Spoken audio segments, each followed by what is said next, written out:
of a reactor and realization how industrial application varies with absorbed advanced technologies. My overview of my presentation is like that, and now I'm moving forward to my presentation. Any vessel or device in which reactants are added and under suitable condition it gives product is called a reactor. Classification of reactor, we can classify reactor on the basis of their size, their motion, their reactors, the method of charging and fluid flow type. For example, either a tubular or a radial flow type. Types, common types of reactor are batch, semi-batch and continuous type. Here I am going to represent continuous reactor in which there are two types of continuous reactor that are mixed flow and plug flow. In a mixed flow reactors, a uniform mixing taking place in the whole reaction and the composition of the reactants are uniform throughout the reactor. Whereas in plug flow reactor, the composition of the reactant varies from point to point. The example of plug flow reactor is a catalytic reactor, and before moving towards my main topic, that is catalytic reactor, I want to give its importance with respect to industry criteria. Here you can see that from discovery of a reaction to the final plant design, catalytic reactor found its application before the large scale plant, and you can't see it because of the objective. So we can conclude that without a catalytic reaction in which a catalyst is necessary to be used, the reaction is just like hanging over reactant and the reaction will not proceed over the time.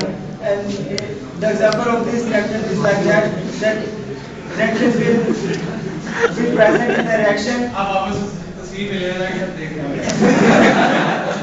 Reaction will just present in the reactor and there will be no reaction without the catalyst because catalyst works like a key in the reaction.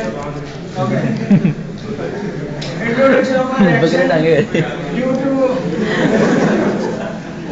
introduction of catalytic reaction on the basis of its types of reactant and catalyst. It is homogeneous, heterogeneous, and catalyst.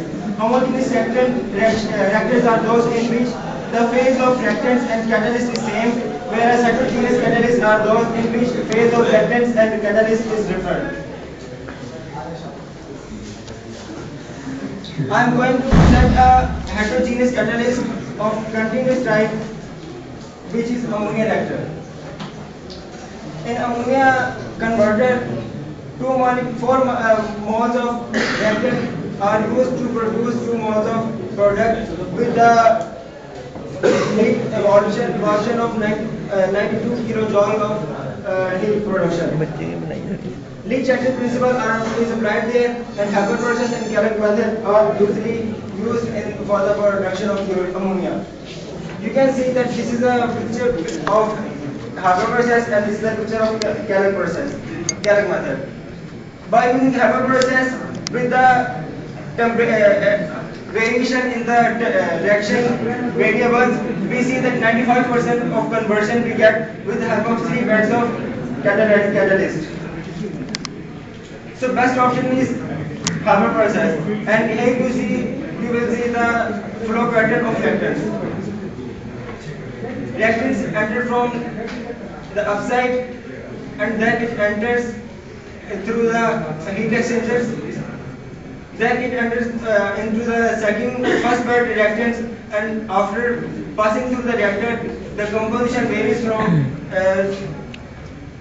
like that. In that composition, 20% of the reaction is complete. Then after passing from the second bed, the conversion of the reactant is 57%, and after passing from the third reactant, the 95% of our reaction completes and outlet of the heat that we get. Advantages of this reactants is that this is flexible, efficient, low cost of operation, and maintenance is long term. Disadvantage is poor heat transfer and difficult regeneration of catalyst. We can't regenerate it and we have to replace it after 4 to 5 years. And plugging is also there. Thank you very much. color image